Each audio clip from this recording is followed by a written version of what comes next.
Alice's Adventures in Wonderland, Chapter 2. The Pool of Tears.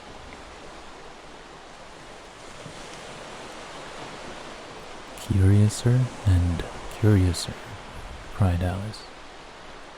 She was so surprised that for the moment she quite forgot how to speak good English. "Now I'm opening out like the largest telescope that ever was. Goodbye, feet." For when she looked down at her feet, they seemed to be almost out of sight. They were getting so far off.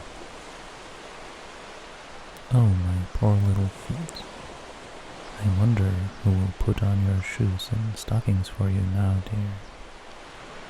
I'm sure I shan't be able. I shall be a great deal too far off to trouble myself about you. You must manage the best way you can. But I must be kind to them," thought Alice. "Or perhaps they won't walk the way I want to go. Let me see. I'll give them a new pair of boots every Christmas." And she went on planning to herself how she would manage it. "They must go by the carrier," she thought.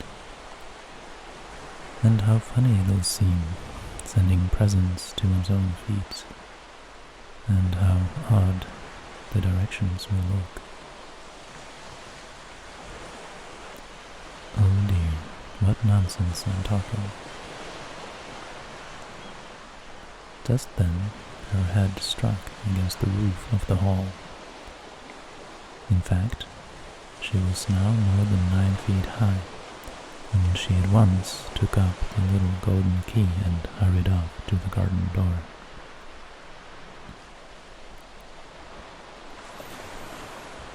Poor Alice! It was as much as she could do, lying down on one side, to look through into the garden with one eye. But to get through was more hopeless than ever. She sat down and began to cry again.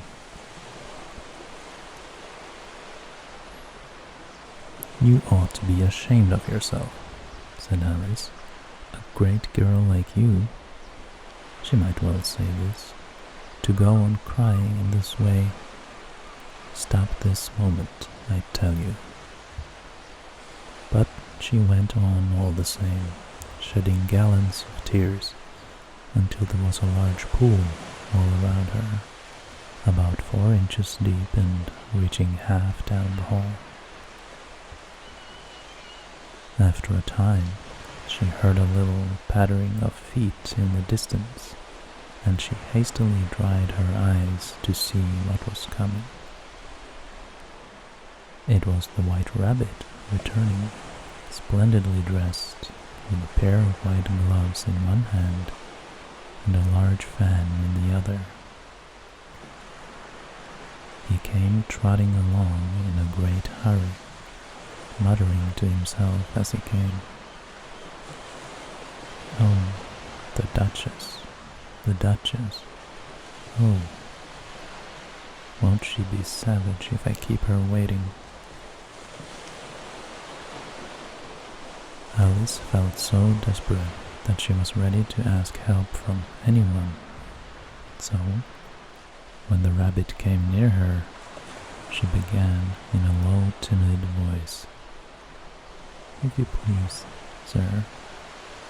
The rabbit started violently, dropped the white gloves and the fan, and scurried away into the darkness as hard as he could go. Alice took up the fan and gloves, and, as the hall was very hot, she kept fanning herself all the time she went on talking.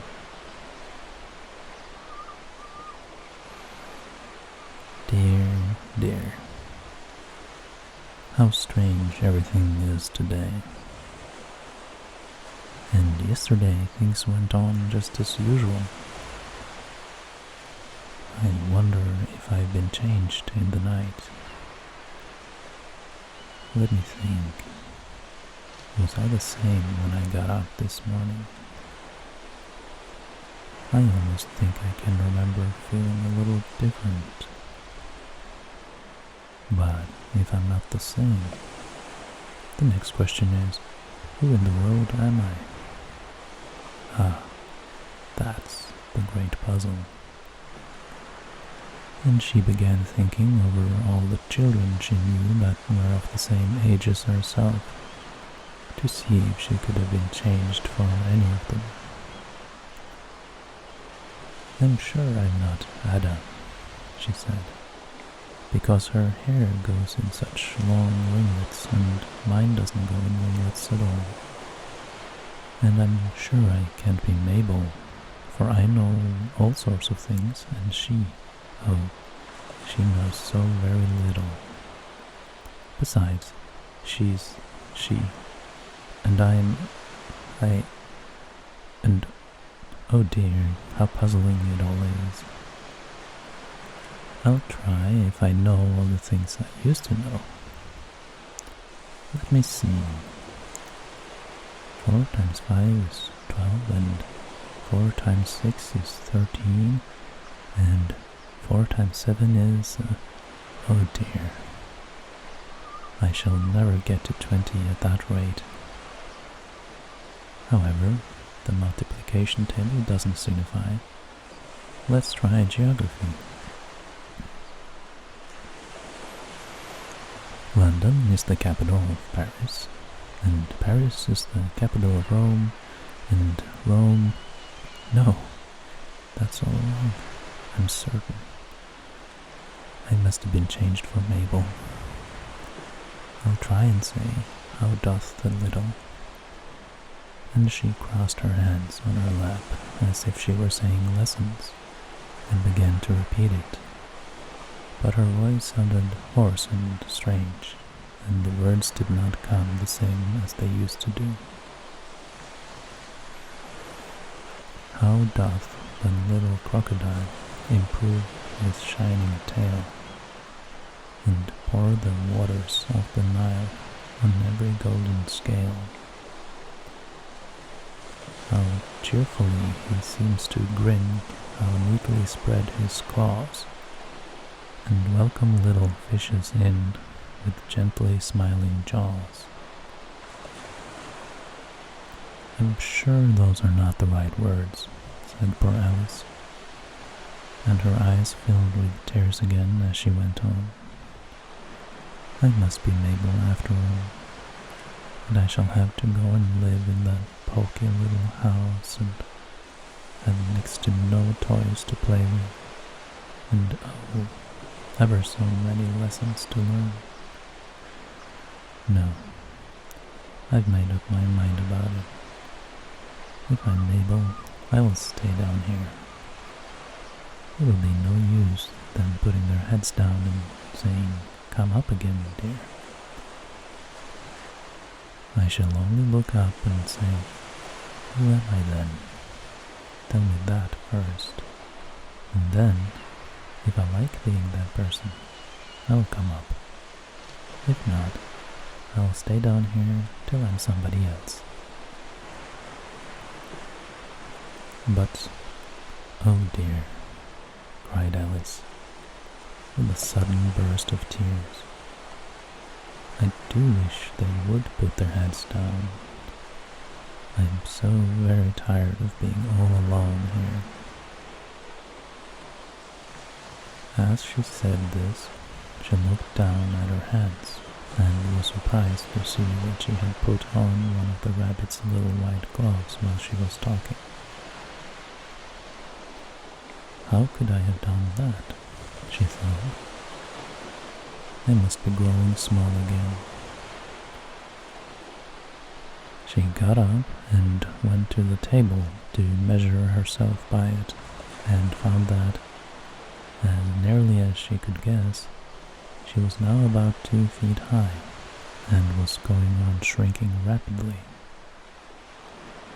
She soon found out that the cause of this was the fan she was holding, and she dropped it hastily, just in time to avoid shrinking away altogether.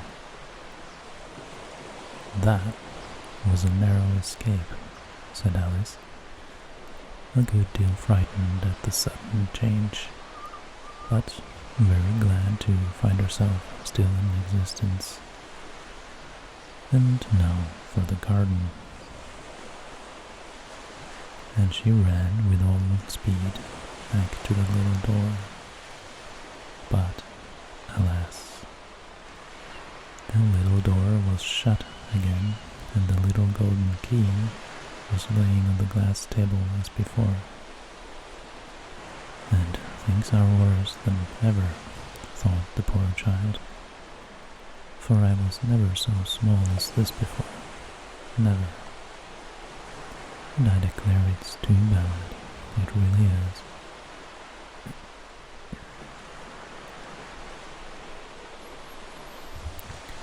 As she said these words, her foot slipped, and in another moment, splash, she was up to her chin in salt water. Her first idea was that she had somehow fallen into the sea, and in that case I can go back by railway, she said to herself. Alice had been to the seaside once in her life, and had come to the general conclusion that wherever you go to on the English coast, you find a number of bathing machines in the sea, some children digging in the sand with wooden spades, then a row of lodging houses, and behind them a railway station.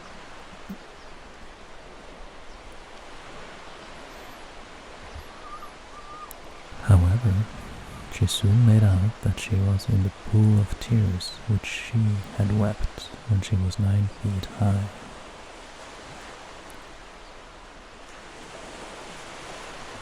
"I wish I hadn't cried so much," said Alice, as she swam about, trying to find her way out. "I shall be punished for it now, I suppose, by being drowned in my own tears. That will be a strange thing, to be sure. However, everything is strange today." Just then, she heard something splashing about in the pool a little way off, and she swam nearer to make out what it was. At first, she thought it must be a walrus or hippopotamus, but then she remembered how small she was now, and she soon made out that it was only a mouse that had slipped in like herself.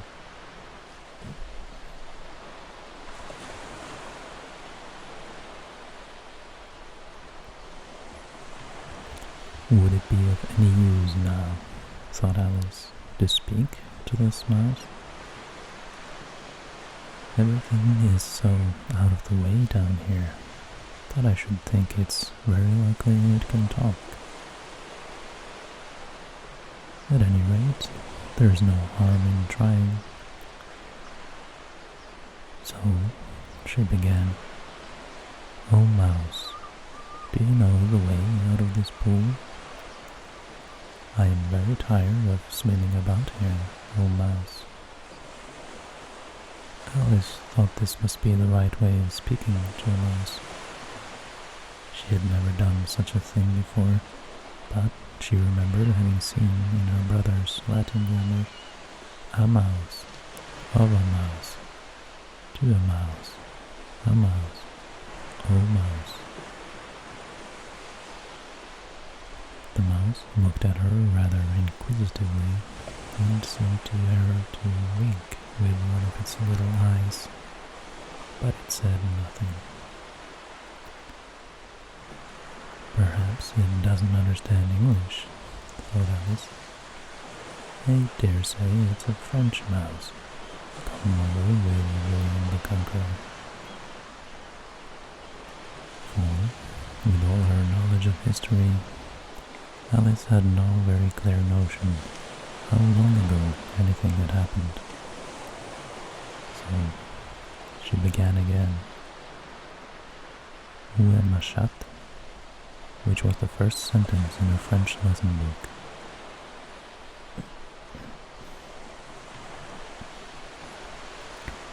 The mouse gave a sudden leap out of the water and seemed to quiver all over with fright.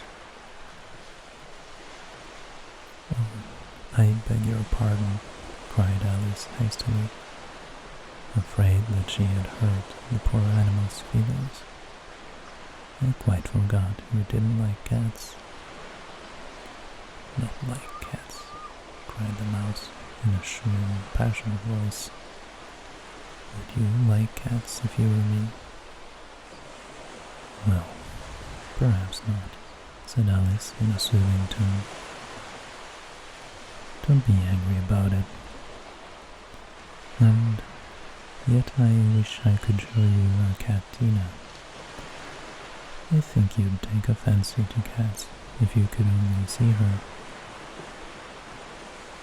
She's such a dear, quiet thing," Alice went on, half to herself, as she swam lazily about in the pool. "And she sits purring so nicely by the fire, licking her paws and washing her face, and she's such a nice, soft thing to nurse, and she's such a capital one for catching mice. Oh, I beg your pardon," cried Alice again. For this time the mouse was bristling all over, and she felt certain it must be really offended. "We won't talk about her anymore if you'd rather not." "We indeed," cried the mouse, who was trembling down to the end of his tail. "As if I would talk on such a subject. Our family always hated cats. Nasty, low, vulgar things. Don't let me hear the name again." "I won't indeed," said Alice, in a great hurry to change the subject of conversation. Are you fond of dogs?" The mouse did not answer, so Alice went on eagerly. "There is such a nice little dog near our house. I should like to show you. A little bright-eyed terrier, you know, with such long curly brown hair. And it'll fetch things when you throw them, and it'll sit up and beg for its dinner, and all sorts of things. I can't remember half of them, and it belongs to a farmer, you know, and he says it's so useful. It's worth £100. He says it kills all the rats, and oh dear," cried Alice in a sorrowful tone, "I'm afraid I've offended it again." For the mouse was swimming away from her as hard as it could go, and making quite a commotion in the pool as it went. So she called softly after it, "Mouse dear, do come back again, and we won't talk about cats or dogs either, if you don't like them."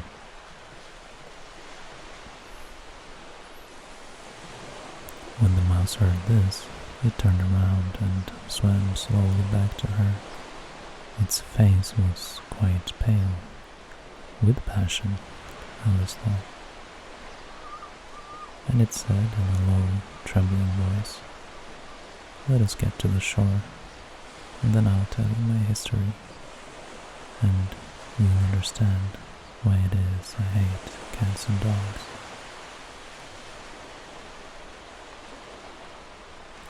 It was high time to go, for the pool was getting quite crowded with the birds and animals that had fallen into it. There was a duck and a dodo, a lory and an eaglet, and several other curious creatures. Alice led the way, and the whole party swam to the shore.